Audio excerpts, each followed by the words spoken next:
right. Hey, everyone. Welcome back to another production meeting. How was you guys' vacation?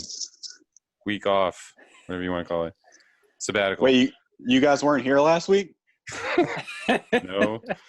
Where were you? Matt's all like, I was just talking to myself for an hour and a half, about my thoughts of Queen's Gambit and Star Wars and Yeah, man. Production meeting solo edition. Check it out. He's like, I enjoyed it so much, I didn't post it. I just watched myself talking to myself. The unaired episode. That's funny. The hidden episodes. Yeah, I didn't watch anything, guys. Were you supposed to watch stuff this week? Yes, a few things. only everything. Yeah. Yeah. All right, well, I did watch Queen's Gambit. I don't know if we were going to talk about that right off the bat. But I know Alex watched it. I don't know if anybody else did. No. Actually, I do know nobody else did. Nobody else did. I don't know. Yeah, I know. They hated it. You guys want to go through that real quick, or? Yeah. Okay, go ahead. I really enjoy it. It's a feel-good sports limited series. I guess you can call chess a sport. Anya Taylor-Joy does a remarkable job as her character. And the cinematography and tracking shots in the series are spot on. That's some beautiful stuff in there. It does run a little long. The first episode is kind of a strange episode to introduce the character because you actually don't see Anya Taylor-Joy really until the second, because the first episode's all about her as a small child. But overall, I think it's really good. I mean, I think I'd probably even watch it again. It's only 6 episodes. Or seven episodes. And they go by pretty quick. Cool. What do you think, Alex? Yeah, I finished it well before I even was suggesting that we review it. I was like, man, I'm finally ahead of the curve. So I don't remember every single detail, but the story is pretty like, okay, this it's pretty simple. I liked her acting, was awesome. She's awesome actress. Like, I'm just finding myself, like, even if I don't really enjoy the project itself, like, I'm finding that she's like a chameleon when it comes to acting. She's like, she can be anything, kind of anybody. And to that effect, I remember thinking, oh wait, I'm watching Anya Taylor-Joy because I was like so involved with the character, like I wasn't paying attention to who was playing her. So I was like, okay, wow, she's like evolved even that much. The story itself, you can only go so far with chess. It's fine. I think that took it as far as chess can go, being a drama. Some of the story elements, I'll spare you guys. I don't know if you'll end up watching it later or if you just don't care, but I'm just not even going to go through it. But some of the story elements are little, what's it called? Kind of not phoned in. What's the word? Like telegraphed. You kind of see a lot of stuff coming the way the first couple of episodes unroll. So I'd say out of 10, I'd give it a 7. Like I would be like Matt, I would watch it again and I'd look for different things. But like if you don't ever watch this, I wouldn't say that you're not missing out, but like, I would say watch it at some point in your life, but like it's not the most dire, like I must watch this thing. So, but it's good. Like Matt, the cinematography and the still camera is phenomenal. The shots are really good. That still camera is used exhaustively. So I liked it for those reasons. The story just is kind of a little on the bland side and a little predictable. So that's where I'd knock it down a little bit, but otherwise pretty good. I agree with the rating. I'd probably give it more of an 8 out of 10 personally. A couple of things I just really didn't like are the last episode had some weird, I think, pacing issues and resolution issues that just didn't reach a climax like I thought it would. So it just kind of ended meh to me. The music though, Netflix did a great job again licensing music. Like the music plays an essential role in this movie, and it's great. It's a great selection. And also a lot of the editing with how they made some of these chess matches look intriguing or chess look intriguing in general was pretty spot on. Albeit they didn't really teach anybody how to play chess. I figured like once I was done with this series, I'd know all about chess, but they don't. You just go, okay, they're playing chess and they're talking chess, and I still don't know what's going on, but she's apparently good and she's winning. So that's good. But yeah, 8 out of 10. Check it out. It's fine. It's good. Yeah, I think they don't expect you to, like, you have to have just a basic knowledge of the game, and they're not looking to teach you. They're just kind of like, look at all the different strategies that go into the game. It's not just, ooh, I'm going to move this piece. Like, there's a whole, from start to finish, there's a strategy set up. Also, the another thing that I didn't like is one of the main characters in this movie, and I can't remember the actor's name or the character's name, Alex. It's the guy with the hat, the good chess player. The one that, I think his name is Sam. I don't know the character. I mean, the actor's but name. his character design, they gave him like this really, well, he grew a mustache for this, and it's like the weakest looking mustache I've ever seen in my entire life. He looks like, and plus this guy has a baby face, which is probably why they put it on him. But it looks like a small kid like put a fake mustache on to try to look older, and it's just really annoying. I know, he's like out of Transylvania with the. He's got a trench coat and like a knife, and like he's in the outback with his hat.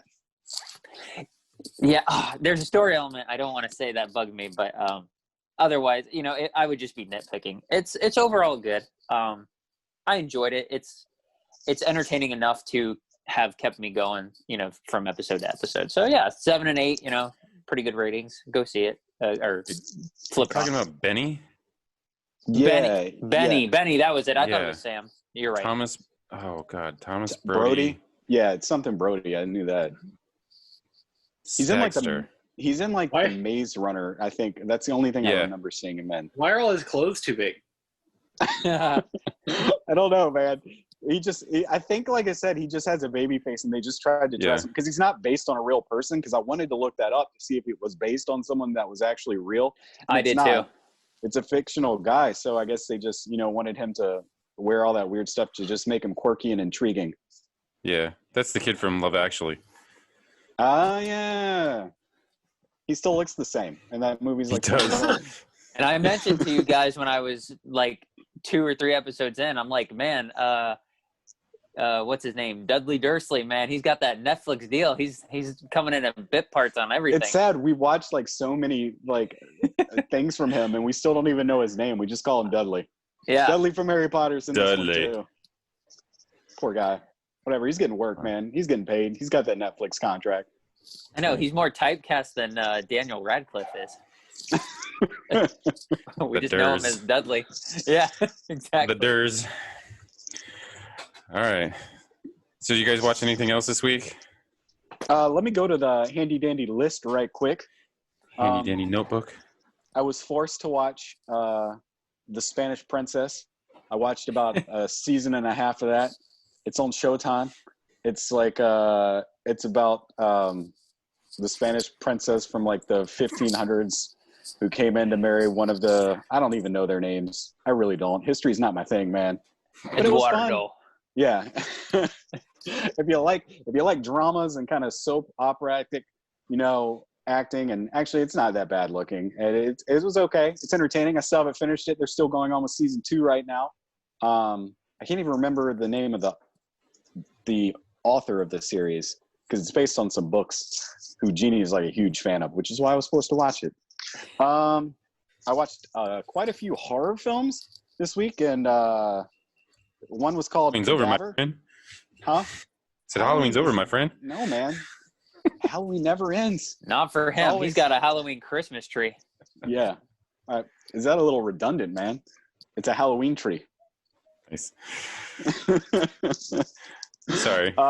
It's okay. I watched a movie called Cadaver on Netflix, which is about these people that get invited to this hotel to go see this play, and they're promised they're going to get like an awesome meal or whatever, and the world is like short on food, so everyone shows up to go see this play, and it ends up being a lot more than a play, and some crazy things are happening in this hotel where this play is happening. It's pretty intriguing.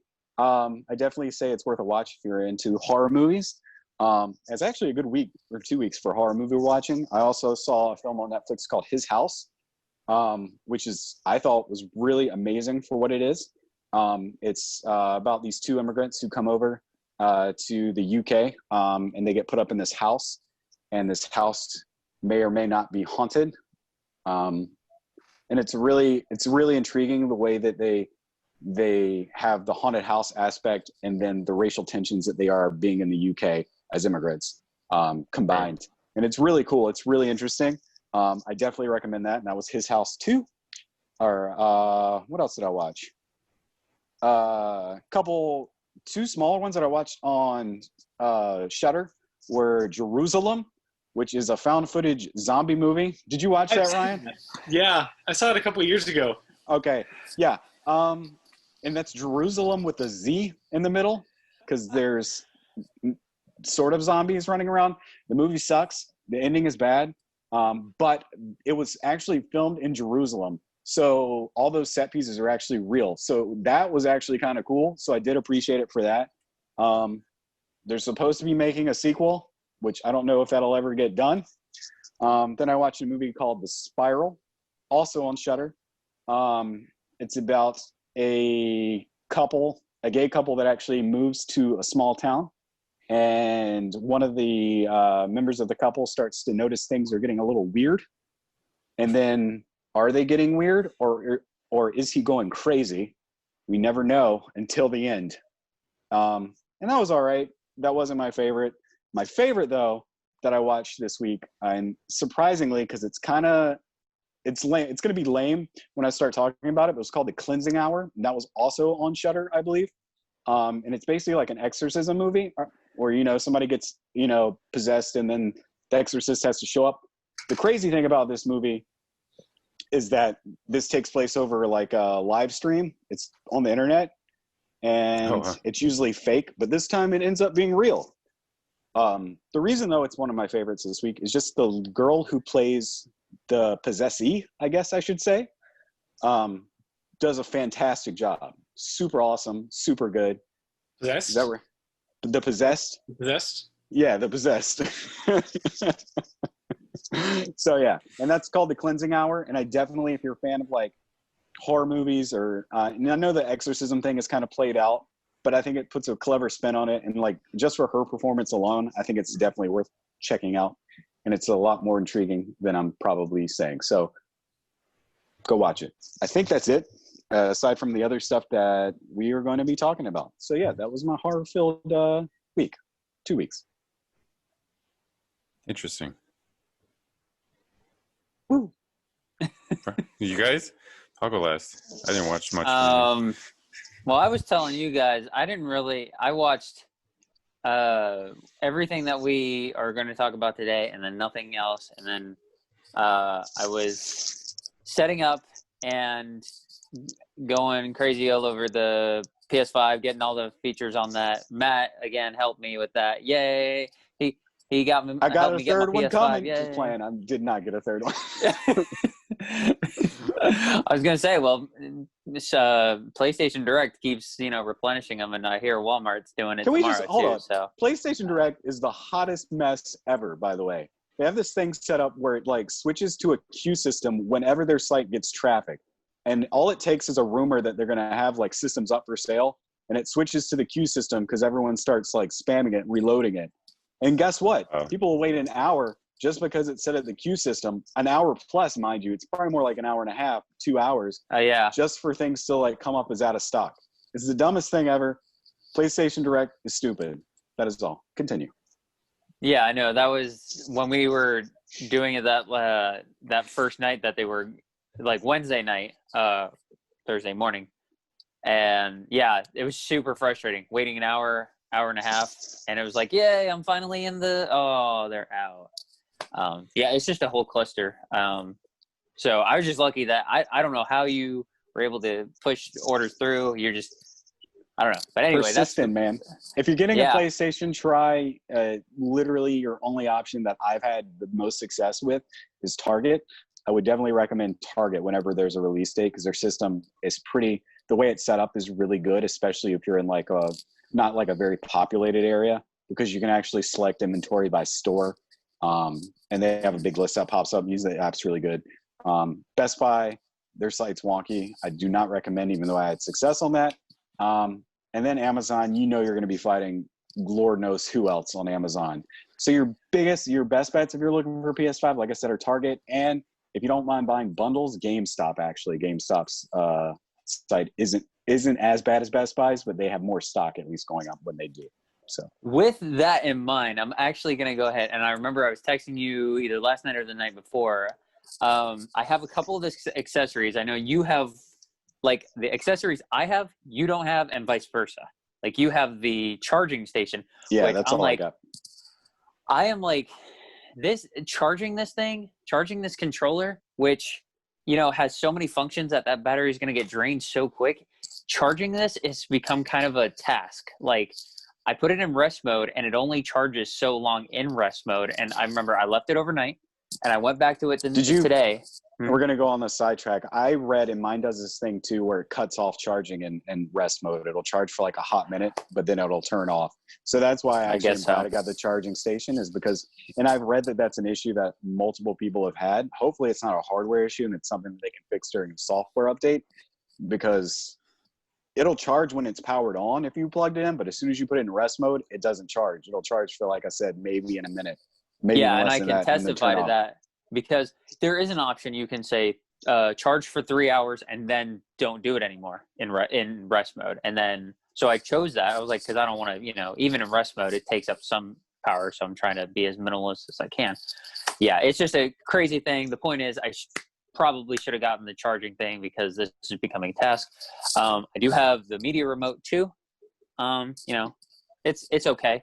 It's actually kind of nice when I was leaving that to charge while it's powered on. I could use this to kind of filter through the menu and go to all different settings and stuff. So that was kind of nice. So I, you know, $30, it's okay. The thing if I could have my money back on the headphones, yeah, those are underwhelming. The 3D Pulse ones, yeah, forget that. And Matt jokes that I have like high end, like from Lucid Sound headphones that are super nice. The connection is bad on those, but the sound is way better. And like these, I had to turn up max volume on the headphones and the system, and it's just like I could barely hear it. I was watching Mandalorian through them, and it was like I had to still kind of press up against my head just to hear most of the volume. So I was just like, so that's a little underwhelming. Maybe I'll have to fiddle with some of the settings later on. But you know, I wouldn't buy that. But so that's most of what I was doing, other than watching what we were supposed to be watching for today's video. So now it's Ryan's turn. I feel like every time I like try not to cough, the camera's just gonna cut to me. So I worked so hard last Wednesday that I got quarantined. So I've had lots of time to watch lots of things that I'm not even gonna bother listing all of. Ryan, did you die? Are you okay? No, I didn't die. Okay, good. Say hi to Alex Trebek for us. Yeah. Oh, geez, man, too soon. His episodes are still on, man. What is too soon? That's no good. But yeah, no. So I did not bother even making a list of all the things I've watched. I am almost done with Lovecraft, so I should have that. I mean, I'm only a couple, like 2 months late on that or whatever. But and I did none of Queen's Gambit. But aside from the ones that we're talking about tonight, I went to theaters last week to see Let Him Go, which I could talk about at the end, but honestly, I thought it was kind of slow. So just to get that out of the way. I'm hoping, Ryan, that you went to the theater before you got quarantined. I did. I got quarantined. I worked Wednesday, worked Thursday, got quarantined Friday because of Wednesday. So I shouldn't have gone Thursday, but I didn't know that until Friday. Okay. So you did good. Thank you. But Let Him Go is also not the most worthwhile to rush out there and see. So it's fine. Actually, I'm not even sure that's what we saw Thursday. I think we saw that like last Tuesday, because we saw Freaky on Thursday. Which I guess I will talk about that one later. But I thought Let Him Go was kind of forgettable. I think if you watch the trailer and you say that looks really interesting, then you might really enjoy it. It's really well made and really struggles with its third act. And then on my checking movies off of 2020 list, which I tried to get as many as I could out, I watched Robert Zemeckis' abysmal remake of The Witches. I don't like the original, but I watched it, so I feel like I would just dragged my feet through the new one. Somehow worse. Way worse, man. Oh, it's so way worse. And it was so it's bad. such a low bar, and it's so much below that bar that it hurts.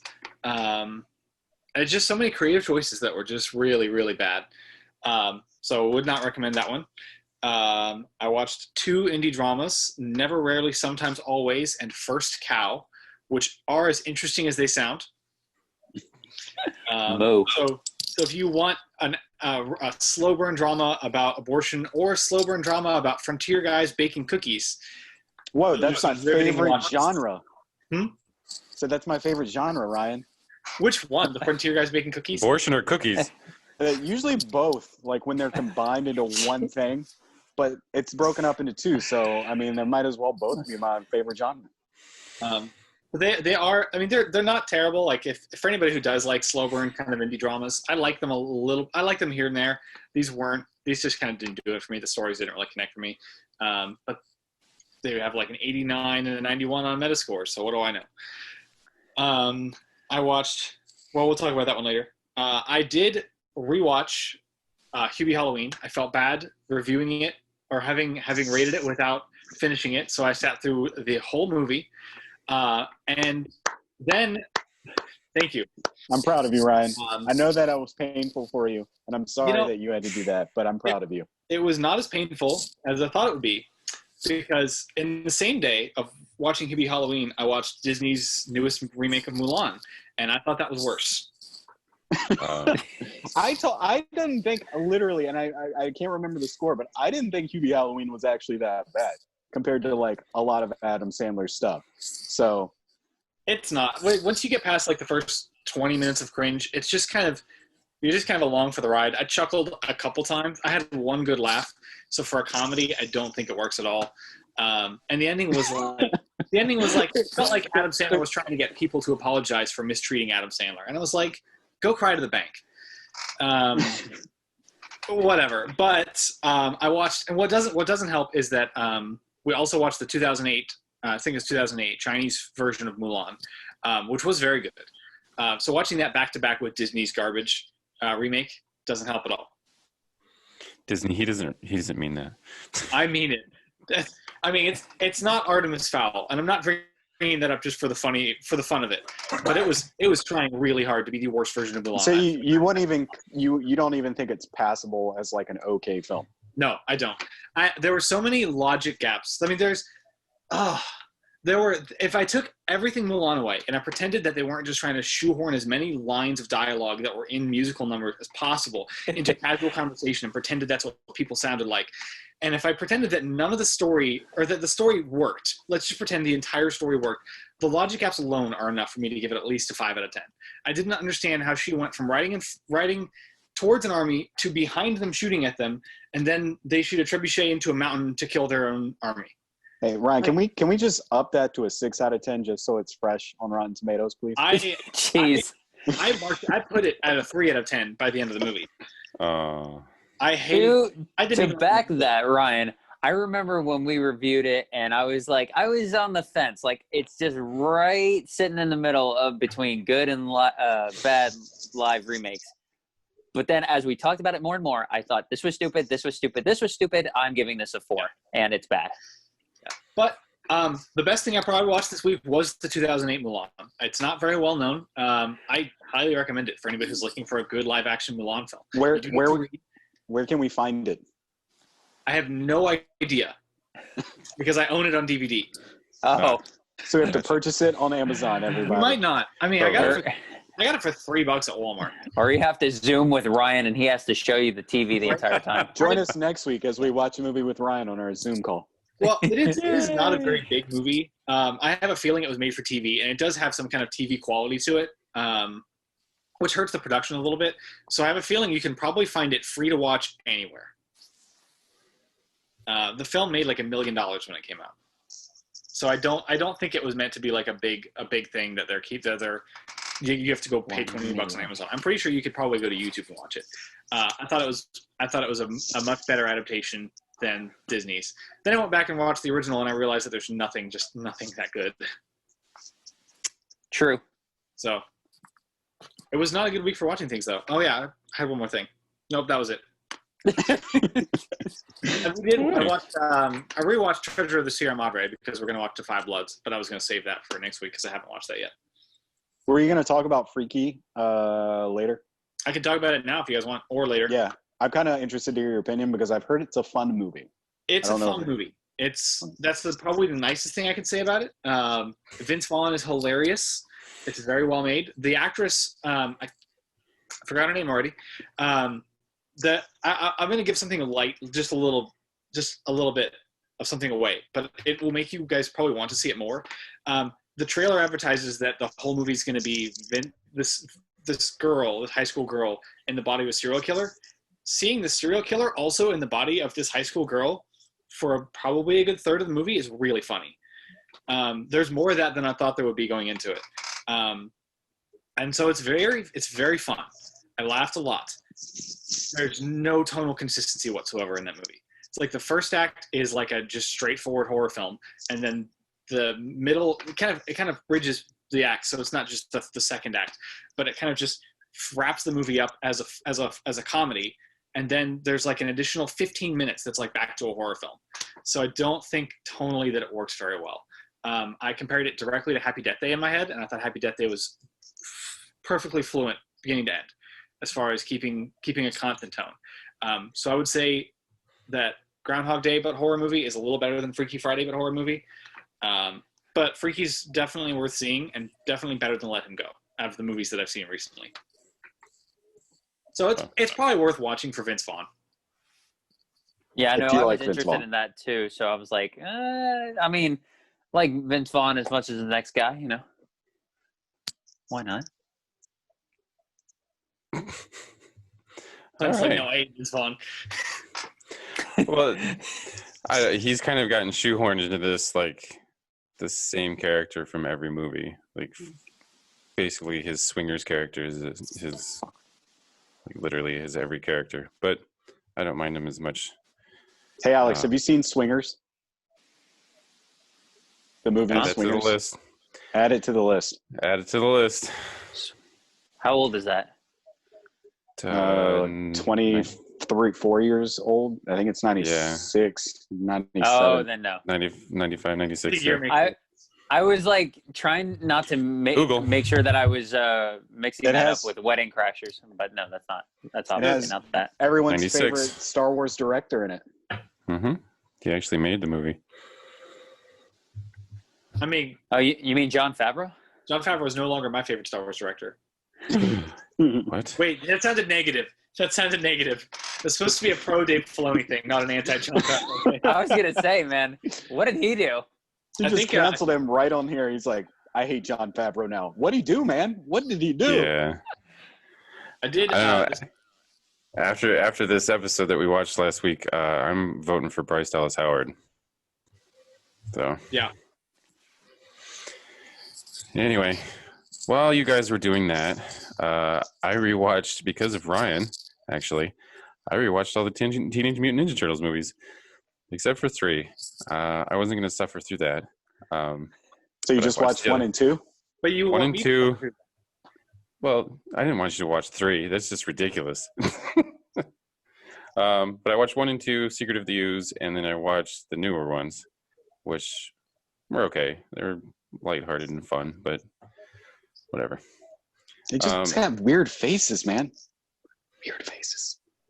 They are weird faces, but individuality, they're man. turtles. They are turtles. Giant 6-foot turtles. Which in these new ones, they have like superpowers, by the way. Did you notice that? Like they have like super strength, like crushing bricks and stuff. I mean, they're giant, turtles, so I stopped questioning logic. They're giant mutant turtles, mind you. So Yeah. they can have whatever kind of mutant strength that they have.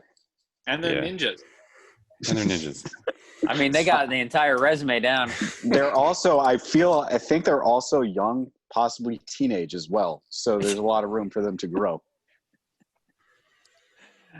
I'm just I know I waiting can by the have- end of this video where I Ryan knew I can ruins count on you guys. I know where Ryan ruins another childhood thing for Clint, and then Oh, next week we're learning that Clint rewatched all of the Mighty Ducks. Oh, I've never seen Mighty Ducks. Oh, Jesus. I'm moving on before this gets worse. And then I actually read The Last Ronin, which is a 5-part series that Kevin Eastman and Peter Laird have done, which is the original creators of the Teenage Mutant Ninja Turtles, which is about a lone surviving turtle in like a Blade Runner-esque type post-apocalyptic kind of world. And it's actually really good. I like the books a lot better than the movie, or the movies. So, are you guys ready for a little bit of news that we have this week? Yay! Justice League news. Great. Who died? Just kidding. Let's not talk about that. That's depressing. It is very depressing. Yeah, because the list is too long. Yeah, right. I hope Sinbad's doing okay, by the way. I hope So Alex first up, Trebek's okay. What? no. Jeez. No. Okay, so Zack Snyder has admitted that he has filmed 4 extra minutes for the Justice League. 4. Wow, that many? Holy crap. 4. This is And it's depressing. all credit runtime. Probably. So I just wanted to clarify this. Maybe you guys can help me. He brought back everybody but Cavill, because Cavill's in England. He's not traveling. He then brought back Leto to be Joker. He also brought in Manganiello to be Deathstroke. Mm-hmm. And somehow he fit all that into 4 minutes. Well, I'm hoping it's just one big song and dance number with all of them. It's, The musical episode? oh my God, we're back again. Book it, write it in, man. I think that's great. If he brought all these people in and spent $70 million for 4 minutes, I'm going to be pissed. Sorry. I can't believe I think we have to keep in mind. I don't know. I don't want to defend him because it's kind of it's ridiculous behavior at this point. Adding this much to, God knows what he's doing to it. But I think there's just a ton of footage that we just don't know about that he's adding in too. So, but that is still pretty ridiculous that he's putting that. We know he's putting that much money into filming that much of, I don't know, for lack of a better word, product. For 4 minutes, yeah. So that's a little absurd. So it's like, those better be the greatest 4 minutes of my life. Yeah. Was this news directly from him? Yep. Well, let's hope he's just trolling then. Maybe he's just joking around. He's just trying to get people upset and then be super surprised when there's an additional at least 25 to 30 minutes in this 4-hour saga that they're going to give us. Yeah.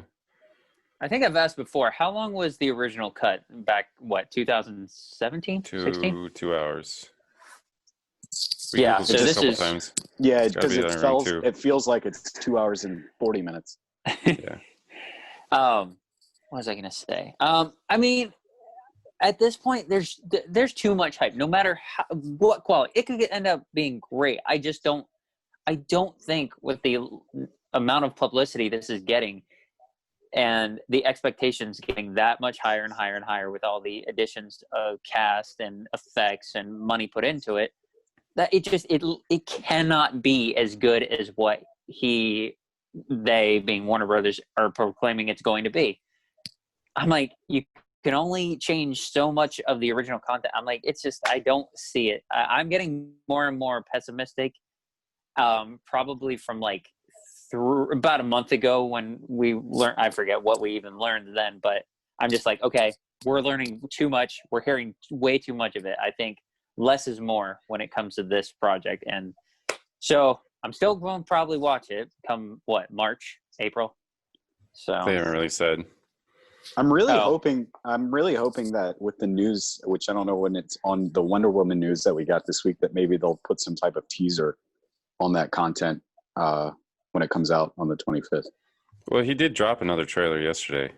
Oh, okay. Is it 4 minutes? Which It's like 3. it's probably those 4 minutes too. He literally shows that entire scene. Which was in black and white, by the way. It's kind of an odd choice to put it.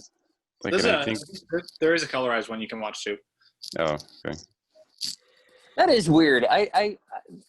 Everybody remember when they did the Logan release and they had the noir version, and I'm just like, I own it, and I think I have that version, but I never watched it in noir, and I don't understand why that kind of request would be made for something like that. I mean, a certain topic, yes, like I'd watch Memento, like you guys had talked about, and some parts are shot like that. So I could see that whole entire movie shot like that. But this kind of thing, nah, that's weird. What's the point? I just like how like certain shows will do that. They're like, all right, watch the black and white edition. I'm like, I could just turn the color down on my TV right now and just do that myself. In fact, I just like to watch everything in black and white. Color's overrated, man. Just watch it in black and white. Yeah, man. I love movies in feel black like and you're white. in a Michael Jackson video the entire time. So, for the sake of playing devil's advocate, I'm going to say I loved hearing that 4-minute news. I didn't, but I'm just going to play devil's advocate. Pretend like I did. The first time I heard it, I was like, oh, 4 minutes so far. But I guess it's just 4 minutes, period. But I mean, the one thing we were all concerned about was that it was just going to be a totally different movie that he shot. So hearing that he's only added 4 minutes means that I guess most of the film that we've seen or that we haven't seen is stuff that was shot. So that's at least something, I think, reassuring that he's not just making another movie. That it's just going to be, here's what I shot and here's a couple minutes of what I couldn't shoot, and we're going to get in some cameos. Because at least we know we're not going to get like 3 scenes with Joker and Deathstroke and stuff like that. So I'm hoping that it's just going to be this quick little scene where they toss in a couple cameos and it's just kind of patchwork or something like that. I don't know if it's going to be a scene or more than one scene. I don't know. I like that it wasn't like, here's an hour and a half that we shot. No, I think you're right. I feel like that's something to think about that may in fact make it a good thing. The question is, where is he spending all this money that apparently that they've used on this film? Is it all the remastering of that footage that wasn't used? That's what I was thinking too, is like there's a lot of color work and visual effects work that's gone into that. So I'm wondering how much of that budget. Speaking of budget, Mulan cost $200 million. It's going to be his new Artemis Fowl. Oh my gosh, it costs so much money. Lord. That's so much more than Batman v Superman. And it didn't even look like it cost that much money, honestly. Oh, I forgot. Anyway, but yeah, Batman v Superman. I'm kind of excited about the fact that that it sounds like he hasn't gotten like completely carried away. I feel like a lot of the budget has gone towards post VFX, and I wonder if that like includes some marketing that they've done for it. Probably. I don't know. It's ballooned to like $70 million, so I don't know. Okay, so moving on. 2 bits of news shoved into one. Star-Lord and Groot are going to make appearances in Thor: Love and Thunder. So we're getting Chris Pratt and Vin Diesel in Thor: Love and Thunder. After the credit scene. God, probably. Yeah. I wonder how much time Vin Diesel has to spend on set. I am Groot. And done. That's his day. Awesome. All right, I'll see you guys later. All right, guys, and that's the lunch.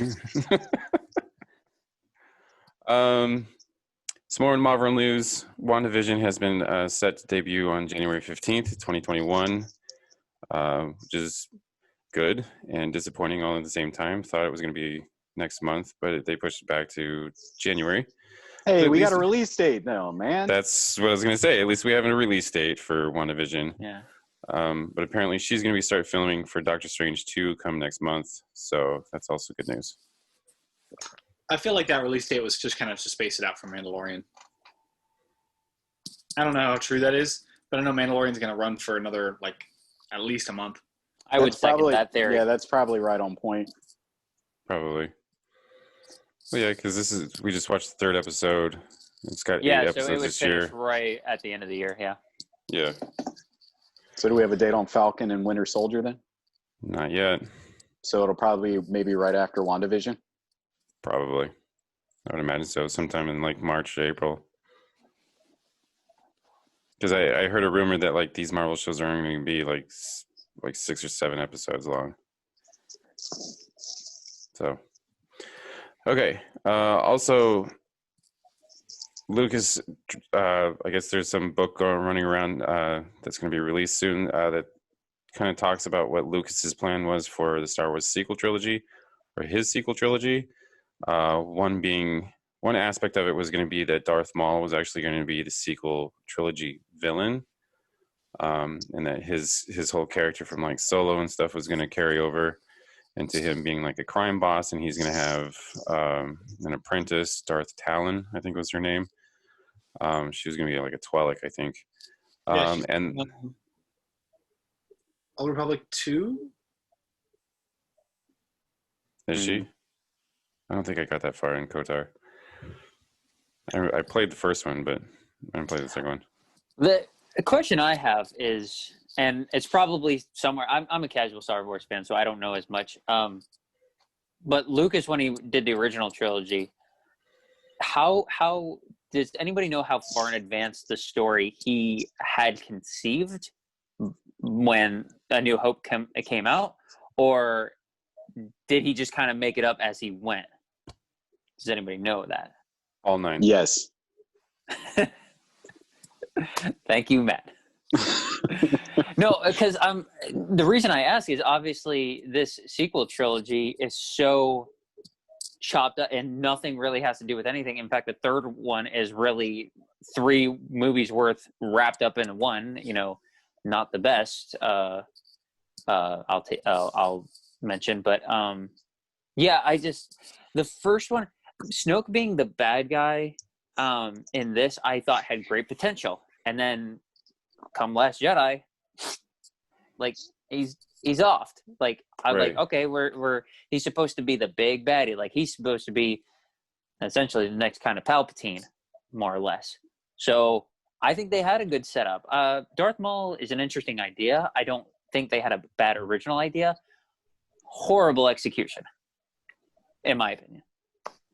Execution for what?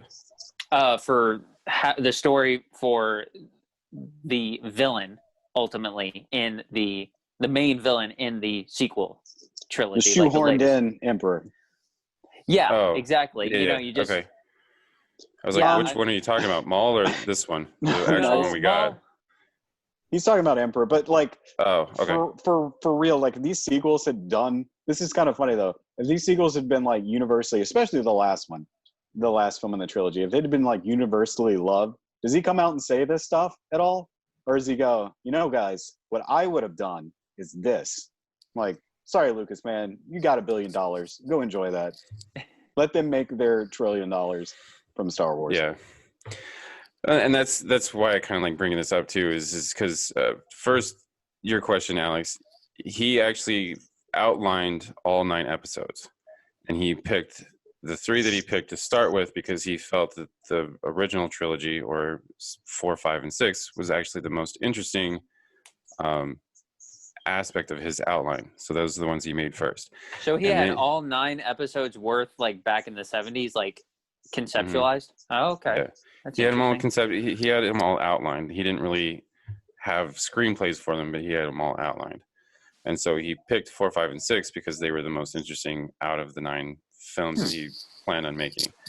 Then he went to the prequel trilogy to kind of introduce the whole Chosen One, which is the next part of this whole article, is so that he introduced the Chosen One in the prequel trilogy thinking that it was Anakin and or Luke, but with the sequel trilogy, he was actually going to reveal that Leia was actually the one that balances out the Force. And so Leia was going to be the quintessential Chosen One. So the story outline that he posted, or he told somebody that's writing this book, is that Maul was going to be like with the Mandalorian. It's like there's still lawlessness and there's still like the Empire and stuff like that, and they're trying to quash that because with the Mandalorian it's 5 years after Jedi. So with his sequel trilogy, it was going to be like a few years after Empire or after Jedi, and so they're going to clean up like the galaxy, and then they're going to bring Leia in as the Chosen One and the Supreme Chancellor and everything. And Maul was going to be the one that kind of stands in their way. Yeah. I'm like, hey, let's make an alternate universe where this doesn't where Maul was the bad guy. It can't get any worse than what we got, honestly. Well, we really can't right now. Yeah. Because within canon, yeah, he's dead. But you to can watch bring him Rebels. back. He's done it before. Supposedly. Yeah, sort of, kind of. This one's kind of permanent. I wouldn't know. Ryan knows what I'm talking about. Again, So- I show how much Star Wars I know. The Yeah. basics. But anyway, to Matt's point, I think that like you said, Matt, like would this have come out if like the sequels did well? Probably not. Does he kind of want to rub his like our noses in it? Probably. But we'll never really know unless Disney cuts the plug on these three and say, hey, we're redoing this. These are the actual sequel trilogy. Last but not least, Johnny Depp has been fired from, Boo. has been let go from Fantastic Beasts. I know this is kind of a sore subject among our fans on their posts. He walked away with $10 million. I guess they He had a pay or play. agreed. He had a pay or play contract. So he was they didn't fire him. They asked him to resign. Correct. But his contract stipulates that if he films or he gets paid regardless, if he's in the movie or not. So. Okay. Mads Mikkelsen is rumored to be taking his place as Grindelwald, which I think is probably a pretty good choice. He's a very good villain. So, thoughts? Yeah, This is a hot subject, man. it's an interesting thing. In my opinion, it comes down to, I think, if you're gonna remove one person involved in this, whatever you want to call it, Hot mess. yes, you remove the other person too. I don't think that God, what's her name? Amber Heard. Amber Heard. Thank you. She should be involved either in like she's in upcoming with the whole Aquaman 2, and I think she's in the Justice League. I think I mentioned it a couple of episodes that they're doing on the HBO Max show. Yeah, I think she should be removed too, because whether or not you think she's innocent, or it's honestly like we have proved that she's not. She should be removed. That's my opinion. I don't think that's fair. I think, yeah, that's just. I think it's unfair. I think he's being given an incredibly unfair situation, and I hope whatever happens, he can resolve something, salvage something, and be able to move on from this. But that's my take on it. Well, let's just firstly say, can we all agree that Johnny Depp is not going to suffer from this? $10 million or not, his career is going to be fine. Yeah. Mainly because of like the reports that he was not the aggressor. Mm-hmm. Secondly, I agree with you, Alex. I think that there should be some sort of like standard, because if this was reversed, he'd probably be fired a long time ago. And I'm surprised that it kind of took this long to kind of being asked to resign. As far as the Justice League goes, she filmed her stuff. So regardless of if she was going to be fired or not, she was in it anyway. Yeah. So, I didn't know that. yeah, all her stuff was filmed with Justice League even before Aquaman was filmed. So, Okay. yeah, so she was Mara, period. Well, we know how much Warner Brothers is loose on editing stuff, so. Yeah, but Warner Brothers is also the one that also controls Fantastic Beasts. Yeah. Yeah. I obviously I don't think either party is completely innocent in this, from what I've read. And Warner Brothers as a studio made this decision for a reason. So they probably have a lot more information than we do. And it probably was affecting production more than we are allowed to believe. Because that's not something that they do. They wouldn't just cut them and then because they knew they were going to have to pay him $10 million. That's $10 million they just have to write off. And then they have to go find a replacement.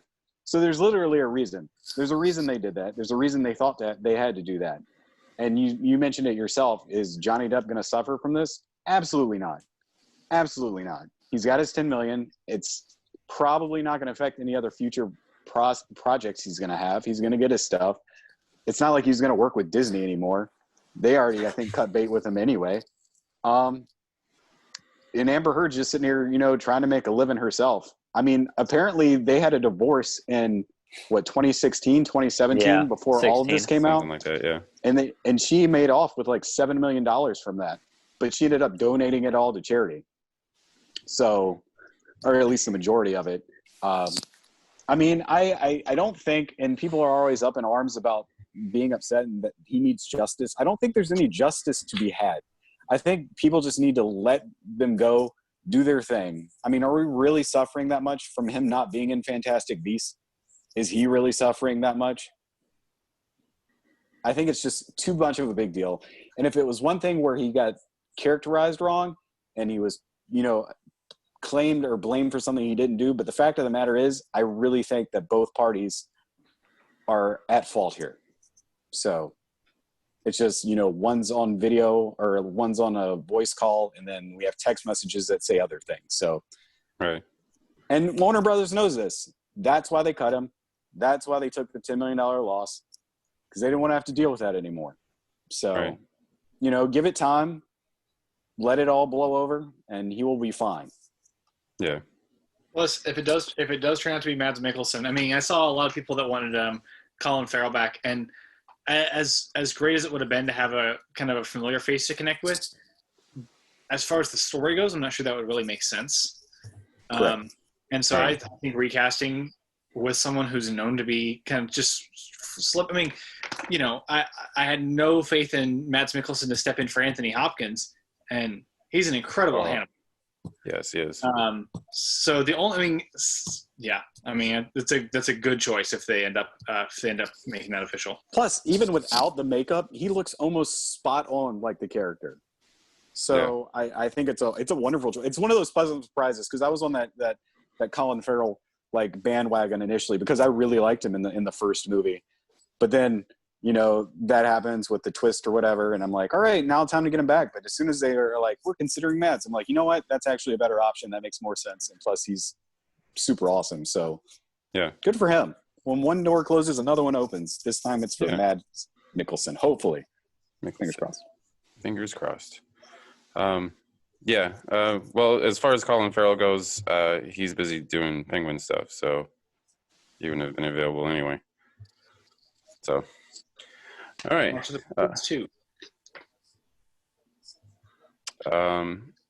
the news, guys. Are we ready for our new segment, Mando Time? Mando Time. So, we have to catch up on Mandalorian, the last two episodes 2 and 3. I forgot what episode 2 was called, but the last one was called the Heiress. So episode 2, Mando is trying to get off of Tatooine and find other Mandalorians somewhere else, and he has to take the frog lady with him. I did not like this episode, to be honest with you. I thought it was just another little filler episode. Hopefully it goes into like the bigger storyline. And Baby Yoda eating eggs, like I didn't really care. I was like, as soon as I watched that, I'm like, it's funny in one way, but at the same time, I'm like, why did Disney okay this? Why did we do this? Because I feel like somebody might get offended by this scene for whatever reason. It's just very odd that it made it into the show. They're like, you know what? It's going to be funny, LOL. And they didn't even care. Yeah. He's eating that frog lady's babies, and it's just kind of disturbing.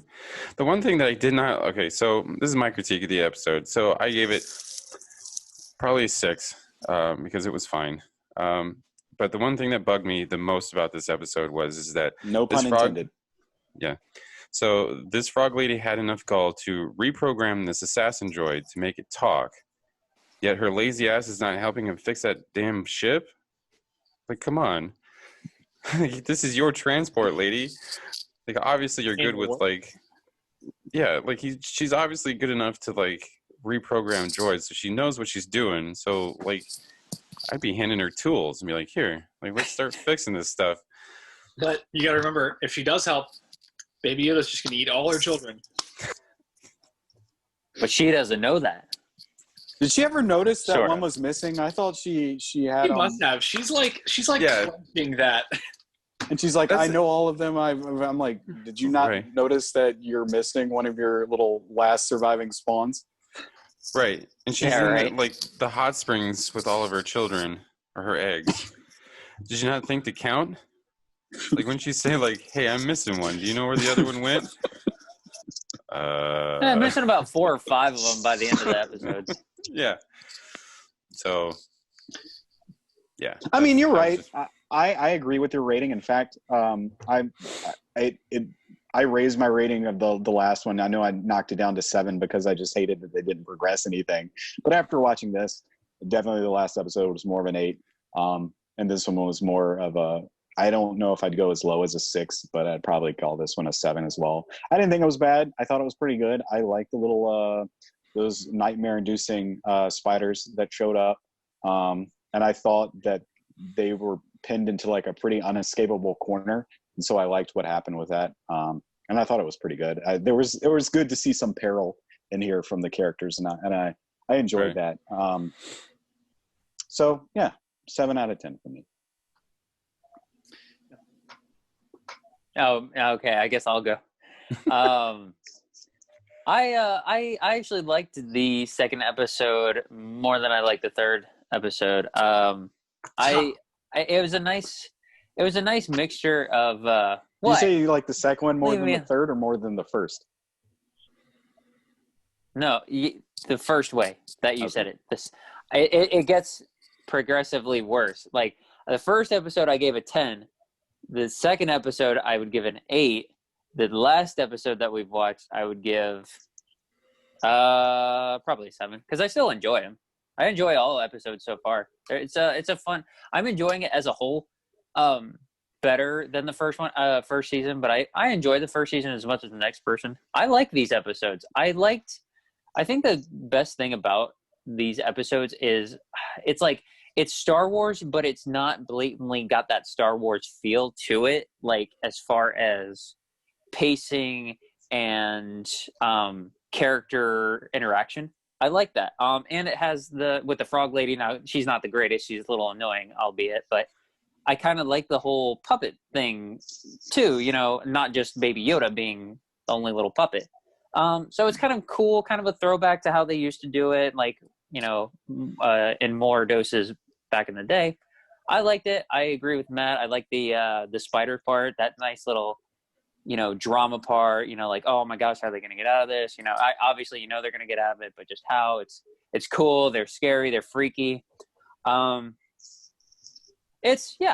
enjoyed it. I didn't think any part of it was like totally annoying. I like Baby Yoda. I like the egg eating thing. That I think is funny. It's, he's the comedic relief at this point. It's really funny. Who doesn't love Baby Yoda at this point? I was even going to text you guys. I'm like, why does he have to be so cute and so funny at the same time? Like, dang it. But I forgot what happened in the third episode because he gets Well, he's go looking for more. Yeah, hold on. Let We're gonna Ryan go let- for the second one. We'll go back to the third one. Oh, sorry. I thought we were just you giving our forgot overall. what happens in the third episode? No, He's you gonna need go off on you to. now, man. I'm so mad. Ryan is visibly mean- mad at you, Alex. What? You got to give me like one little bit, and then I'll be like, oh yeah, and then I'll piece it back together. Okay. Well, hold on. Ryan, what about the second episode? I liked it. At first I didn't. It actually took the third episode to help me like the second one. That's what I had with season 2 or season 1, where it was like the second episode I was like, oh, it's going to be some Jawas and we'll get one cool piece of information about Baby Yoda and that's it. And the third episode of that season was like, okay, well, I can see why that piece of information is important. This kind of felt the same way, where I was like, the setup is fine. I liked seeing the new Rebel Alliance as the Galactic Police, and how kind of awkward it is for them trying to figure out like, oh, how do we pull people over? Like, I love seeing Ralph McQuarrie's Dagobah spider concept. I know they're not spiders, but they're spiders. We kind of get like some like them in Rebels, but these were like straight out of the concept art on Dagobah, which is really cool. And I like the parallel situation. I was totally okay with. I mean, I was oddly okay with Baby Yoda eating eggs. It kind of felt innocent, where he didn't really get the implication of it, and we as the audience get it. So it felt like something like a child would do. It wouldn't have been as funny if it didn't have the payoff where he had like the one hidden in his coat or his robe. That was a pretty great payoff. And the way the third episode kind of brought that payoff was I thought better handled. If they hadn't gone back to it, I think that would have been something that they should have readdressed. But since they went back to it in the third episode, yeah, I'm just waiting to get to the third episode now. I don't have that many thoughts on the second one. All right, so episode 3 is the Heiress. This time, they kind of like limp into this planet. I can't remember the name of the planet now. Where Mando is actually introduced into other Mandalorians, Bo-Katan and her Night Owls. And this is actually a very important thing because she dates back into the Clone Wars. So I actually really like this episode. I thought Katie Sackhoff, the voice of the Clone Wars and Rebels, coming back to do live action was very well done. And the whole, like her way versus the old way of Mandalorians is kind of interesting because at first, like last season, that's what I kind of thought was like, why doesn't he take off his helmet? Like every Mandalorian I've seen is taking off their helmet. And to kind of have it explained a little bit, like, not to dumb it down, but that's basically what she did, is kind of dumbed it down to where this is the old religious way, this is a newer way.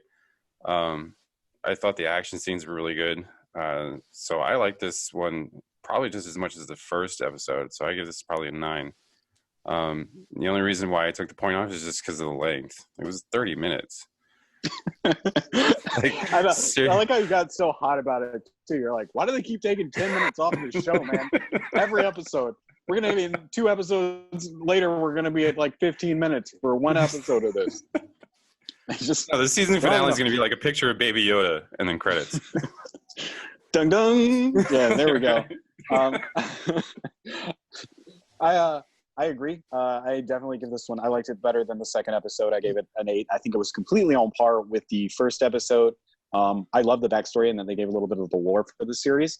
What makes this stand out and which made it similar, why I liked it as much as the first episode, it is Katie Sackhoff, actually. You have this thing where, and I don't know if this is going to be a trend, but you bring in these actors, and I love Timothy Olyphant in that first episode, where you bring them in playing characters that they're amazing at playing, those type of archetypes. And you bring in Starbuck up in here to be like an awesome Mandalorian. That's awesome. I thought it was a fun episode. Once again, there was peril in there, and I enjoyed, and it was really good. And it added a lot to the story, which I don't think we had gotten yet in these first 3 episodes. Right. So that was a much needed relief. Because I was like, are we going to learn anything, or are we just going to have him, fighting monsters the entire time? Right. So that was good. So yeah, it's solid 8 out of 10. The series is trudging along and making some headway, and I'm enjoying it. Yep.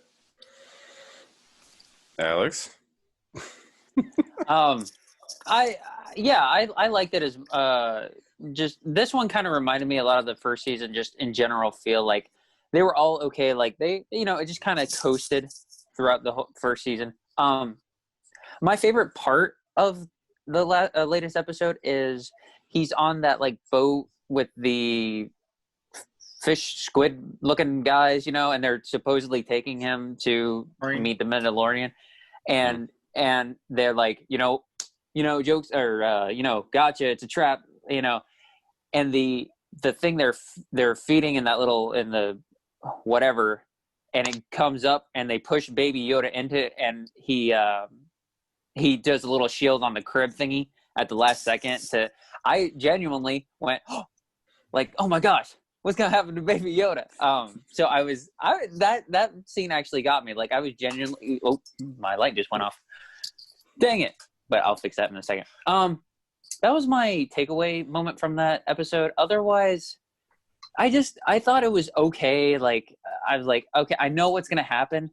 The other part was there was a little bit of drama with I don't know the main baddie from I'm so bad with all these Star Wars names. The main baddie from the first season. Moff Gideon? Yeah, where you can see him on the little telecommuter thing, and he's like, because they're on the ship trying to, pirate it, and he's like, you know what you have to do, and he straight up is like killing his own guys, and he's like, I'm going down, kamikazing this. I was just like, whoa, that felt a little dark for me. I was like, okay, that stuck in my brain. Overall, it was a fun episode, but it just didn't leave me in like awe as much as the other two. Like, I loved the first one. The second one was still good, just not as great, in my opinion. It's all fun. I just didn't enjoy it, just general feeling, than the other two. I mean, not to say that they're bad. They're all great episodes. It's all very well put together, which I'm kind of surprised, but at the same time, I don't think it has too much to play in with all the different directors of each episode. But I still find it a little bit surprising how fluid it's moving, given all the different takes from different people. Right. So, Ryan? I absolutely love this. It was probably my favorite episode in the show so far. Season 1 finale was pretty great. Because for me, it was like, oh, this is where the show's going. And this was kind of a nail in the coffin nail in the coffin's a negative thing. But it was that indicator of like, one way or another, this is what the show's going to be. Whether this is the episode that's going to help us lead into bigger things, or we're going to continuously bring up important information as a side quest, as he's going to go on this main story. I'm okay with either one. I got Katie Sackhoff as Bo-Katan in live action. I'm completely content to just end the show. Yeah. I mean, obviously want more, but right. Yeah, no, I really, really thought it was great. Loved the action. I liked that we've not really seen a Mandalorian approach to live action Star Wars battles, where it's just like, oh, let's just walk at them sometimes and shoot faster and better than they are. I liked. I don't know if it's actually Mon Cala. But I like seeing a little bit more of the Quareen and the Mon Calamari. Not the Quareen. Yeah.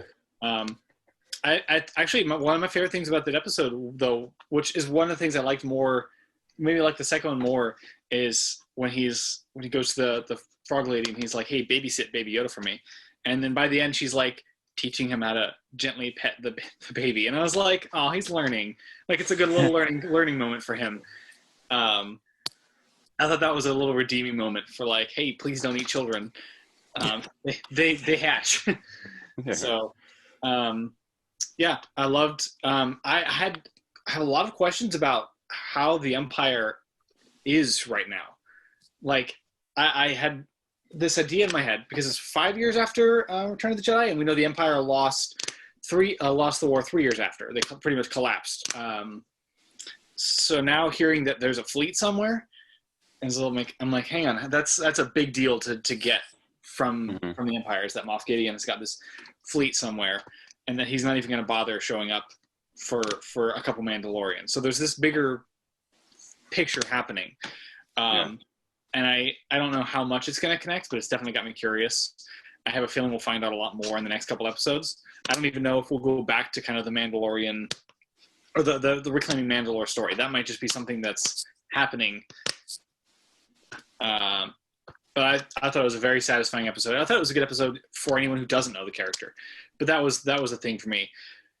It took me forever to Matt. I would piggyback off what you said. I cannot see Katie Sackhoff not blonde, so that took a while to get used to.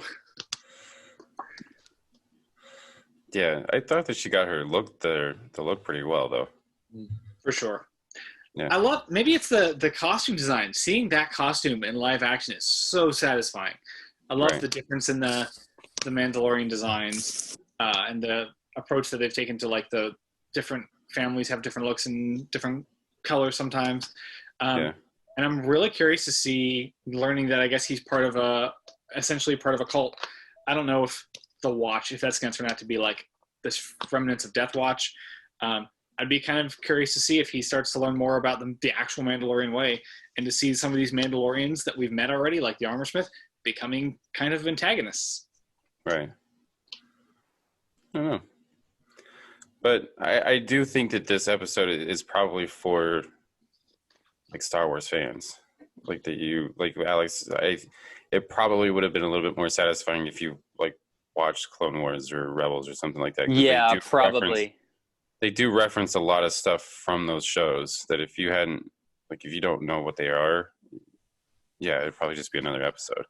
But I think that still speaks volumes of the show, because I again am real casual. I've just seen the main stuff. I don't see any of that additional, the shows or the books or anything like that. And I still, again, I've enjoyed every episode so far. The only episodes like that I haven't like been that crazy about were a couple of those filler ones in season 1.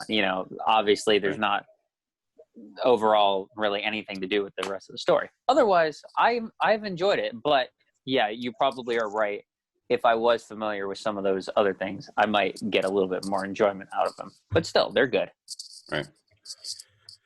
Okay, so that's going to end Mando Time. Mando Time. So the actual movie that we watched this week is Netflix's Jingle Jangle. Christmas is here, folks, and we watched our first Christmas movie this week. I feel like you should have called it what Ryan's name was for it. Jingle Jangle. The greatest snowman. Yeah, the greatest snowman. Yeah, the greatest snowman. So I just lost my whole train of thought. Jingle Jangle. Sorry, no, it's okay. Come on, Matt. Jingle Jangle, Christmas Adventure is about a toy man, or is he an inventor? Is toy man, inventor? Tomato. Yeah, exactly. Who gets all of his inventions or plans for inventions stolen by his apprentice, and therefore goes into a deep depression and pushes his family away. But his granddaughter comes around, and is there still magic in Jingle Jangle? I don't know. Such a positive pitch. Thank you, man. All right. Let's see. I don't know. I'm really kind of torn. So I'm gonna let you guys go first because I'm still kind of in the middle with this. Who wants to go first? Yeah, let Ryan go. How rare is it that Ryan gets to go first? Yeah, go Ryan. Okay, I have a lot of thoughts, and I will try not to just give all of them out. Leave some thoughts to you guys. Just make it easy for us. Let us all know all of them, and then we'll just be like, you know what? I concur with Ryan. That's why I didn't write a review yet, actually, because I didn't want to have had all my thoughts out yet. I thought it was fine. Overall, I started and I hated it like 10 minutes into it, and then halfway through it I loved it, and then there was another 6 hours to go. That's pretty much what I thought about the movie. Like, I never really thought it needed to be a musical, because the music just was derivative of other musicals. It was like, let's toss in some Les Mis and Greatest Showman and Annie, and I'm like, can we just get back to the story sometimes? There's the sequence where it's like we're going to get through it and have this nice, happy, fix everything finale, and it takes like 15 minutes to get through this sequence. And I'm like, I get it. I've seen Christmas movies before. Now we're having this story where he bonds with his daughter, and I'm like, the daughter's not in this movie. There are some just real focus problems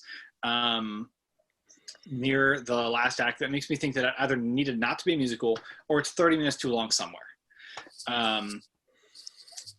On top of that, I thought some of it was, you've got Keegan-Michael Key, use him more.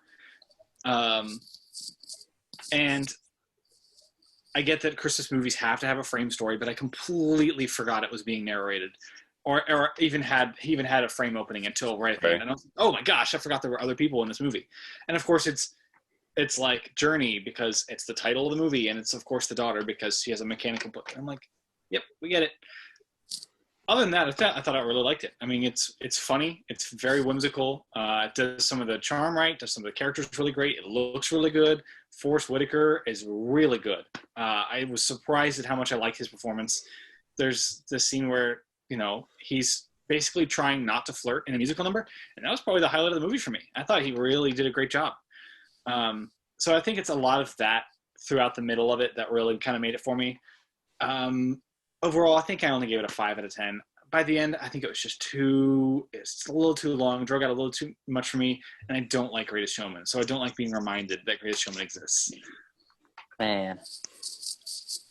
But I mean, it's okay. Like I thought it was a cute watch. Anybody who has Netflix and likes fun Christmas movies could do worse than this. Oh yeah, definitely.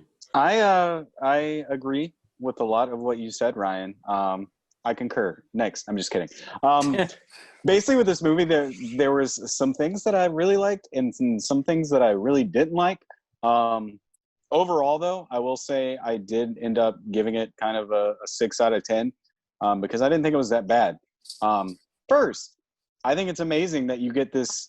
I don't know. I can't really think of one. This sort of high budget-ish Christmas film featuring an all-black cast. That's amazing in itself. And they all do a wonderful job. I agree with Ryan. I don't really think this needed to be a musical. I doubt that was shoehorned in. I didn't really think the musical tracks, none of them really stood out to me. There wasn't anything that was crazy that was like, oh, this is an awesome song. And I think, like you said, if they'd have taken all the musical numbers out, this would have been 30 minutes longer or shorter and probably a little more palatable. All the actors were great. My biggest, and this is, I kind of was conflicted because I think the wholesomeness and what the movie is makes it a good movie, but at the same time, a lot of the plot and the way that puts together makes it kind of a bad movie. And so I kind of had to weigh which way I wanted to go. And I think the wholesomeness and likability of the film makes it a good watch, or at least a fun watch, or a good Christmas movie watch, which is why I gave it a 6 as opposed to a 5 or a 4. I agree with you that needed more Keegan in there. The one thing that I really didn't enjoy, and this movie started off on a bad foot to me, was at the beginning, the first musical number, the main character, this what's his name? Jarivius? Jangle? Geronimus. Just call him Mr. Jangle. Mr. Jangle. He's talking about how he's finally going to be able to like do all this stuff now. And I'm like, man, you own your own shop. People look up to you. Why are you so upset with your life? Why are you so down? Why are you paying attention to your apprentice who obviously looks up to you? And then he goes upstairs and he makes this wonderful, like crazy contraption. And then he's like, all right, deuces, I'm going to leave. Let's not forget how weird it is that he made like a completely autonomous, like talking robot that can like the greatest thing ever, which never even like nothing invented until, the robot at the end is even close to. And so he makes this and then leaves. And then why is this little robot turn into like is he the main villain, or is he just like the dark side of the apprentice just coming out and vocalizing things? He never does anything, the little robot. He doesn't have like a really integral part in the story aside from, maybe comic relief or mainly like making Gustav, what's his name? Gustafin? Yeah. You can't even remember all these characters' names.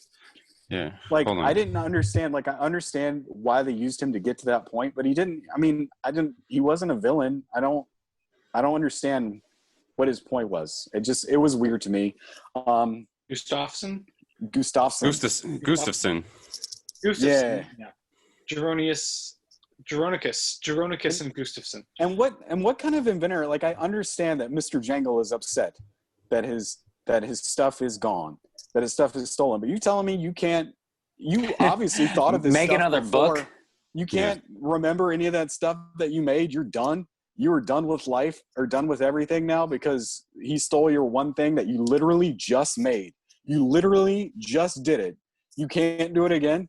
You can't do it now because you don't have your plans. You literally just came up with this. I don't understand. It didn't make any sense to me. And then I hated the scene where they were breaking into his like little house at the end, which apparently has like a little side secret layer sewer entrance that is amazing to get into. It didn't really make sense to me. And then they get stuck in, logically, this movie was dumb. Super dumb. So like on the logic side of things, this is more like a 2-3 out of 10. On the fun watching side, it's more like a 9 out of 10. And so we're going to skew it up. Like instead of a 5, we're going to mark it up to a little bit of a 6. We're going to take the average out of those two. I did think it was curious, and I don't know if you guys noticed this. All those song and dance numbers, I guess most of them were pre-recorded, but I think a couple times when Forrest was singing, it was actually live on set, I think. They didn't actually do it, and I thought that was kind of interesting. I guess he just wanted to get super emotional. Also, the choreography of this movie kind of sucked. I mean, how are you going to have everyone look like they were just gyrating all over the place? They had these big dresses on, so you couldn't see what they were doing. And it was just, I don't know. I was not a fan of that. But I feel like I should give it a lower score, but I'm set on my 6. A 6 out of 10 is good. It's a fun Christmas movie. Don't think too much about it. I'm done. Yeah. I'm sorry. All right, well, I'll go next. I'll save Clint. Yeah, I have to piggyback on this because like go ahead. I'm gonna give it a 6 because like now I kind of gathered my thoughts. Thanks, guys. I'm with you, Matt. Like as far as a Christmas movie goes, yeah, this is really cool. Like the sets were really cool. The Victorian type of almost steampunk type of feel to the movie. This movie's super steampunk, man. Yeah. And it was feel good. I wouldn't let Quinn watch it. I shouldn't say that. I would let Quinn watch it, but I don't think that she'd stick around for 2 hours and 4 minutes. There's probably a better chance she'd watch it than Mulan.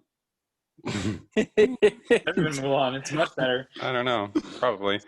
But yeah, I agree with you, Matt. Like there's just like logical issues with this movie. It's like, okay, first of all, where did that stuff come from? Like, what is that? Like, what is that stuff? Does he even say like what he puts into that little doll? Which then goes into, that doll, if you take that whole thing out, like the movie's the same.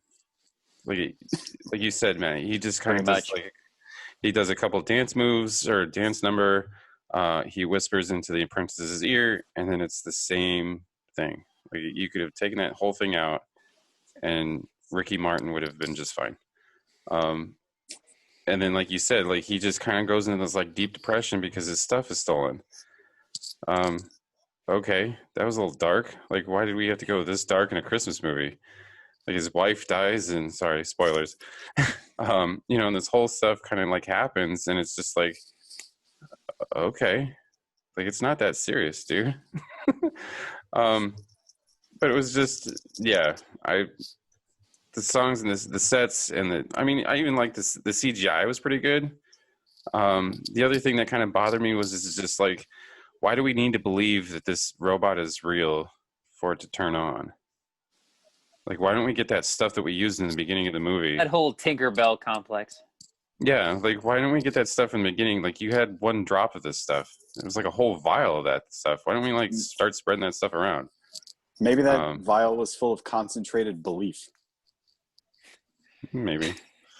I don't know. But yeah, it was just, that's just me. Alex, take it away. Okay. Would you guys believe it if I told you I'd give it a 9 out of 10? No, I'm just kidding. No, I gave it a 6 as well. No, see, I agree with just about everything you guys are saying. It's kind of like just not to the severity that you're saying. So like, the story, it's kind of dumb. It's a little, I remember I texted you guys and I was like, at the 80-minute mark, I was just like, okay, this was tolerable, like not the greatest, but now it's become like really lame and cheesy. And, now it's just kind of a chore to get through it. So that's one thing. I actually think that the opposite of Matt, I actually think that the songs, it's oxymoronic. Like I don't remember them all, but I remember them being kind of like rhythmic and like catchy. Like they were kind of fun to listen to and just kind of like, okay, with the whole black cast, you're gonna have a little bit of soulful numbers. So and I enjoyed it actually a lot. Like I thought those were cool. Other than like one or two songs. Like I think we'd been mentioning the doll. Like even he has a number, and I'm like, this is the lamest song ever. Like especially in this movie. And it's the second song in the movie, man. It is. So I was just like, we have a decent starting number. I liked it. But then a really lame second number. So not the greatest as for that one, but the rest of them I enjoyed. Again, the story is not the greatest. It's a little cheesy. It does become a little dark. I was thinking to myself, okay, yes, his wife dies. I don't even, did they even say why, like how she died, or other than just maybe getting sick or something? A broken heart. She dies because his life sucks, apparently. That's why she dies. Yeah, and I mean, that's dark. And then to go back on what Matt said, yeah, I mean, if he's such this great inventor, and he's made all these books, now I get that that's his life's work, but dude, come on, just start another book. Now I know this guy's taking credit for all the stuff you did, but if you're such a great person, as such a great inventor, why don't you just start another book? But at the same time, that does add to the significance of, I guess, the heartbreak that he's going through, having his life's work taken and his wife dying, kind of within, I don't know how far apart those events happen. But, I can lean both ways. It's kind of lame and it's kind of stupid, but at the same time, I get it, But with the story being lame, I think Forrest Whitaker, I don't think Ryan, he is good. I don't think he's great in this. The thing I do like is that he does exemplify how much this person is broken. Like he's so frustratingly like the same kind of like, monotone guy, like, okay, yeah, don't touch that, whatever, and he doesn't really get attached to anybody, obviously up until the end. So that frustration that you feel from that character, I think is actually really good. I wouldn't say that I'm blown away. I love Forrest Whitaker as much as the next person. The performance is fine, not great in my opinion, but it's still good. After that 80-minute mark, it was just kind of cheesy and dumb, and I just was like, and I also think like Clint, like, why does this thing mean? I mean, I get it. It's like Christmas magic. I need to believe that's how he powers up, but I'm just like at the same time, okay. This is weird. Also, yes, I agree that the doll is like kind of the main antagonist, but not the main antagonist. Like the apprentice is supposed to be like he reveres Forrest Whitaker's character. Mr. Jangle. He looks up to him a lot, and I mean he didn't oh you're just a junk apprentice. I'm not paying any attention to you. He didn't like mistreat him. So why does Key, how come his character ends up being, so influentially like douche-like to like, I'm going to backstab this person so much to ruin his life for 30 years. Like that just doesn't, the severity of that sequence, I don't get it. It's weird. And then they have that moment where, towards the end where he's like, I had this part for your little gizmo back then. If you'd have just been patient. I'm just like, really? And then that's supposed to sway him to being, kind of a better human being in the end. And I'm just like, please. That just made it. This movie is so cheesy. Now, if you don't mind cheesy in a Christmas movie, which, a lot of them do, especially Hallmark movies, this movie's, it's not the worst thing to ever watch. I agree with, we're all pretty much on the same boat. 6. I was hovering around 5.5, 6. I ultimately was like, I like the numbers enough to give it a 6 out of 10. It's something to watch if you enjoy, holiday cheesiness and, numbers. I disagree with you, Ryan. I actually liked The Greatest Showman. I enjoyed it. Now, as far as its accuracy, it's what, like 10% accurate to what actually happened in real life. That aside, I enjoyed the numbers. I enjoyed the story. That's why I guess I enjoyed some of the numbers in here. But ultimately, the story kind of drags it down and makes it kind of cumbersome and a chore to go through. So 6 out of 10. I would maybe watch it again, but not anytime soon. think the weird thing that I kind of put together in my head, since all three of you guys talked about it, is the thing with the doll. I feel like they were setting up to have it be so that you could kind of like Keegan-Michael Key enough to redeem him at the end, and they would do that kind of typical, like, I mean, it's typical, but it works because it's a Christmas film where it's like, oh, you know what, we're gonna get back together and work together at the end, and they don't do that. So none of the setup for making him not as evil as he could be is none of the setup has a payoff in the end. So I thought that was a little weird, and especially because they spend so much time throughout the movie, especially in the finale, on other things. And I'm like, just put a little bit more time towards that story, and you can either use the doll really well, or you don't need it at all. Exactly. Like, I feel like they kind of just couldn't pick. Yeah, I agree that it's kind of like, if you're gonna use them, but they didn't, and I agree that it's at least 20 minutes too long. At least 20 minutes too long. Yeah, you could have summed up a lot of scenes a little quicker. They kind of lingered on some stuff, so that made it a little more annoying. But you know, there's worse things you can watch.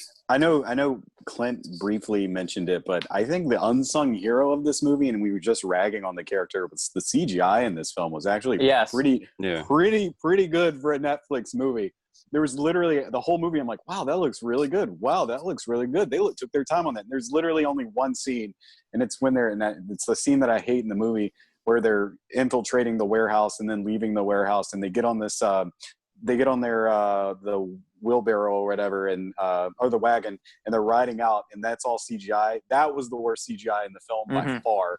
It looked absolutely horrible, but everything else looked great. I'm like, why did you guys phone it in for this one scene? I guess CGIing people is way harder than CGIing robots, obviously, but still, that looked bad. But that was probably the worst part, or the best.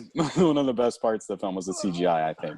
One of the other things I had to nitpick, and I get it's supposed to be about magic and Christmas and everything, but you know, there's this snowball fight, and he's like, "Oh, okay, you want to have a snowball fight?" And then he gets all mathematical on the window and everything. You and mean Sherlock Holmes? He turns into Sherlock Holmes. Yeah, basically, yeah. And I have a math degree, and you know, I don't remember a lot of it, but I found that scene offensive because I'm like, just because you're good at math doesn't mean that you can bend the laws of nature and throw 4 snowballs and have them twist in a spiral and hit 4 people in, you know, symmetric, like, unison. That's crap. Alex, I'm gonna super disagree with you there. I thought that was not. We got. There was nothing more fun than that snowball fight. I'm not saying he like ricochets the shot 3 times and hits her in the back of the head. I was like, this is the right amount. I thought it was the right amount of suspending belief, considering they can see science, and the science was sometimes the science of feelings or something. Yeah, the square root of impossible. That was probably, I was about to say, that was probably the thing that infuriated me the most, is she ends that song with, like, the square root of impossible is me. I'm like, what does that even mean? That sounds like you're a horrible person. Like, do you really want to be the square root of impossible? That sounds like someone who's hard to get along with, that you don't want to have to deal with anymore. That does not sound like a good thing.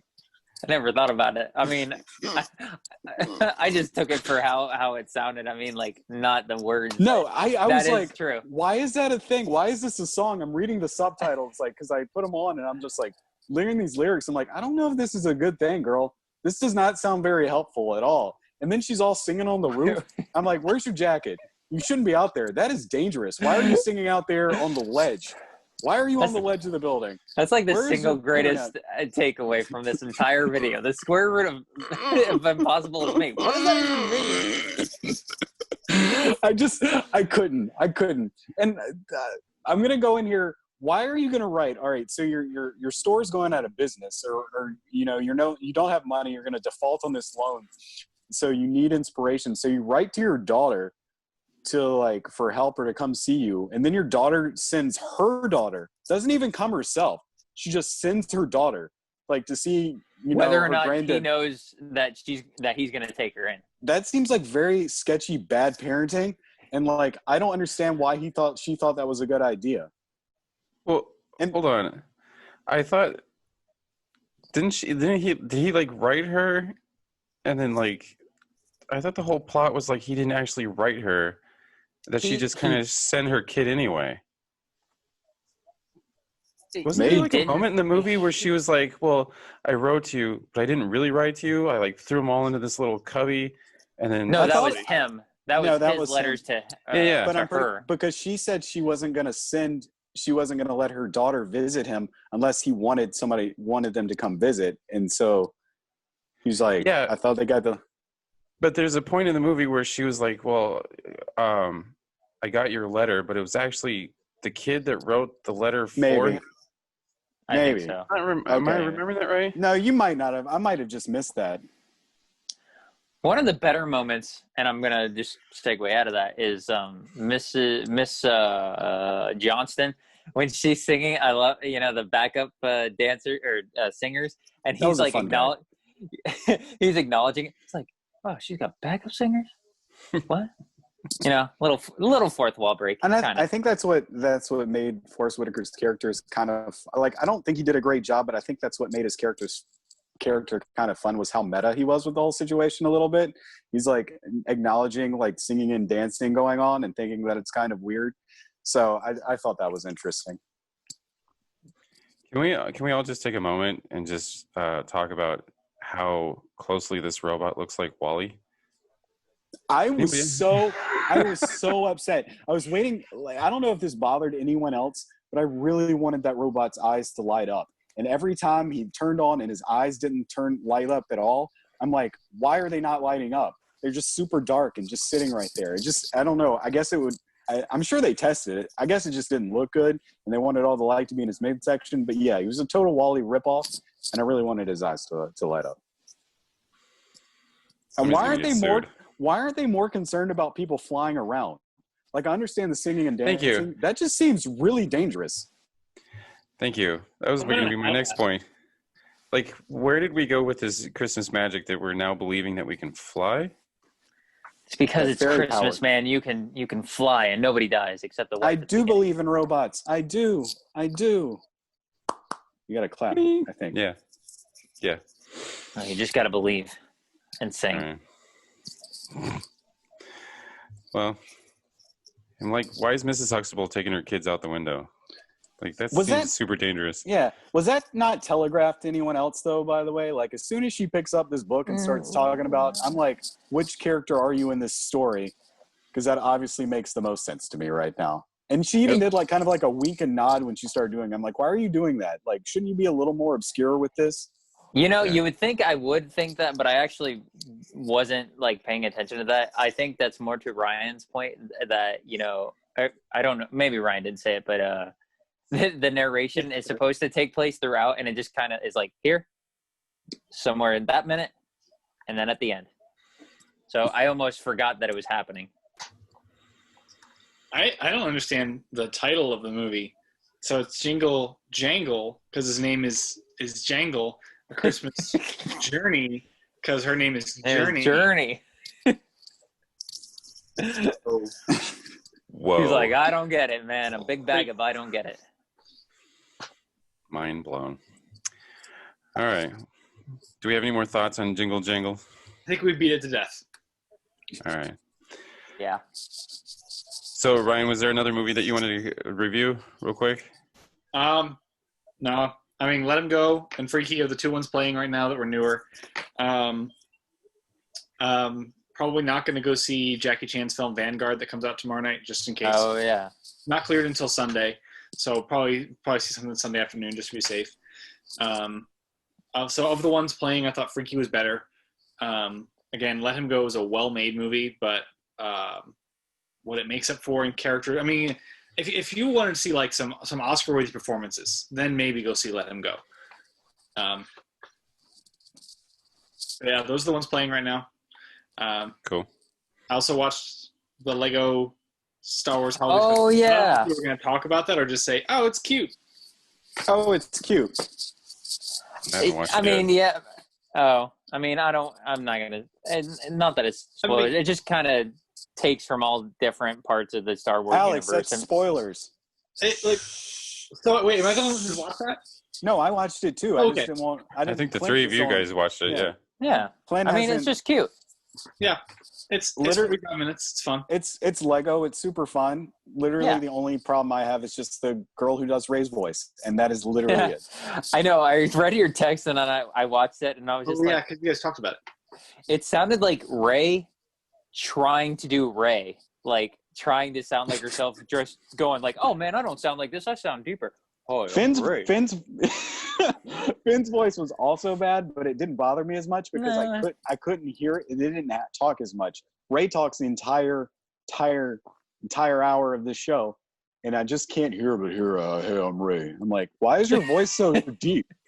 Like, I don't understand. But Let's turn up the octaves.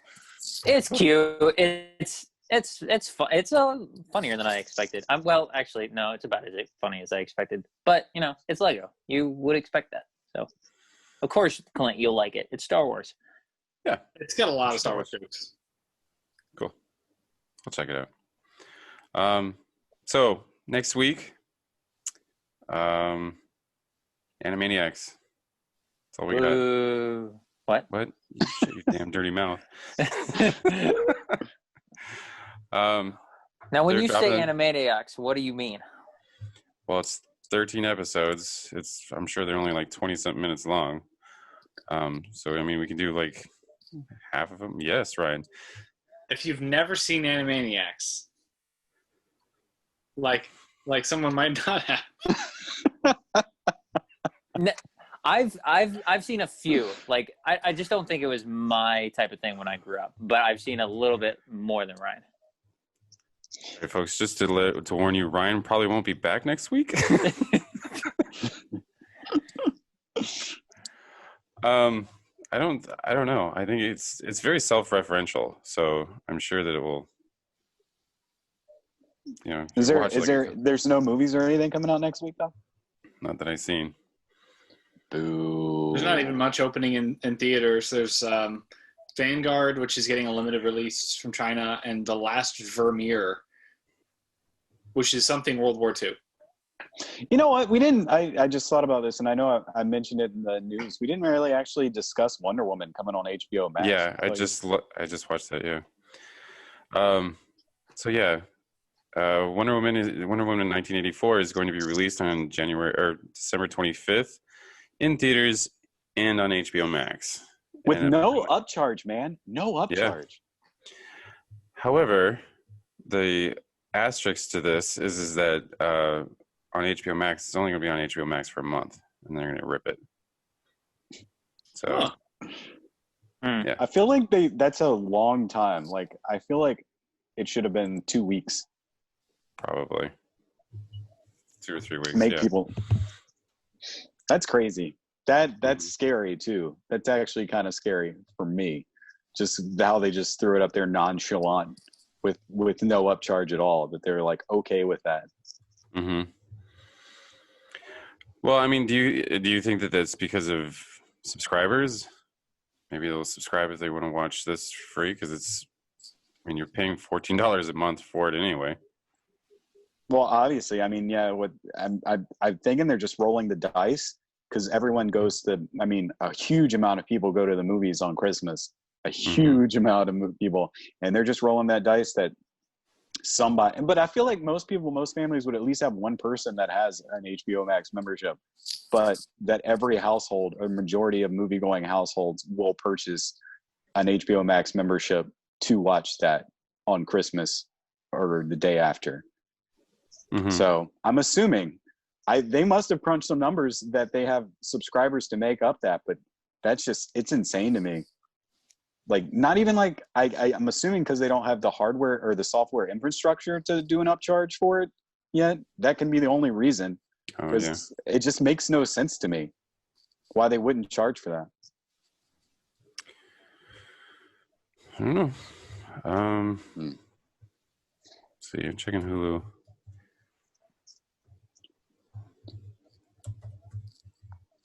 Nobody's found anything. Everyone's looking. Yeah. Except Alex, because I wasn't looking. I was just kind of. Oh, fine. I know. It's like, Ryan, just turn around and randomly put your hand on the shelf and whatever movie that is. Oh man, I completely forgot. I was going to start this this blog off in a little mask because Ryan might have COVID. Oh. I don't know. Now we all have COVID. Yeah. Oh. Dang.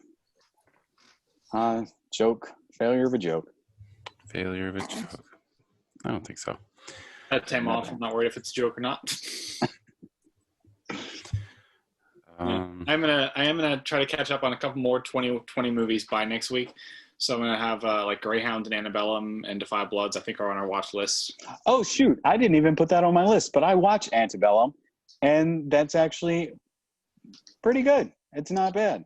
Is it still the $20? It's at Redbox, so you can Redbox. Oh, okay, cool. Yeah. Cool. I might actually do that myself. I don't want to talk about it because I think the less you know about it, the better. Yeah, it was kind of like Green Room. Mm-hmm. Yeah, exactly. So it's good stuff. I enjoyed it. There is Run on Hulu with Sarah Paulson. It's releasing Friday as well. Done. Is that a horror movie? It is a thriller, yes. I had forgot to mention. I think I had said it in text, but I also, like Matt, I sort of had to sit through a series, but I wasn't really paying attention to it. I was just kind of on my phone in the room while it was being watched. Ashley was watching that show Slasher. I kept calling it Slaughter because I thought that's what it was called, but it's kind of like Scream, and it's this. You think what we watched is cheesy? I think the acting in this. I watched the first episode and I'm like, I'm over this. Like this is I wasn't even invested to begin with. It's so dumb, so cheesy. The acting is god awful. One of the worst things I've ever seen. So sorry, I was going to say, I think this Run movie is actually pretty good. A good choice. So that actually does come out on November 20th. It's from the writers, producers, and director of Searching, which is a super fun movie. If you haven't seen it. Searching, is that the one with I don't know the actor's name, but he's like the other in Harold and Kumar? Is that the one I'm thinking of? Yeah, he's right? Harold. Michael Cho. Yeah, him. Okay, cool. He's all right. Yeah, I'll back that. I'll say watch it. Run. Have you seen it already? Have you seen Searching? Yeah. I caught a glimpse of it when somebody rented it, and it was all right. I wasn't that crazy into it, but it's fine. I was gonna say, I don't know why I was like, if you're gonna watch it, just try to watch it on the biggest TV you can find, because there's a lot of stuff going on screen.